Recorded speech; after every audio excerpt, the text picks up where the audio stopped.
ಏನಕ್ಕ ಮುಖದಲ್ಲಿ ಇಷ್ಟೊಂದು ಸಂತೋಷ ಕಾಣಿಸ್ತಾ ಇದೆ? ಏನು ವಿಷಯ? ನೀನು ಹೇಳಲ್ಲ ಅಂತ ನನಗೆ ಗೊತ್ತು, ಆದರೂ ನಿನಗೆ ಕೇಳ್ತಿದ್ದೀನಲ್ಲ, ನನಗೆ ಬುದ್ಧಿ ಇಲ್ಲ. ನಮ್ಮನೆ ರೂಮಿಂದ ಬರ್ತಾ ಇದೆ ಅಲ್ವಾ ವಾಯ್ಸು? ಇಲ್ಲಿ ಯಾರು ಇದನ್ನೆಲ್ಲ ಮಾತಾಡ್ತಾರೆ?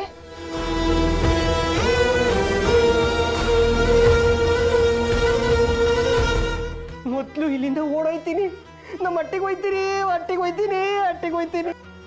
ಹಾ, ನಾವು ಹೊರಡ್ತೀನಿ.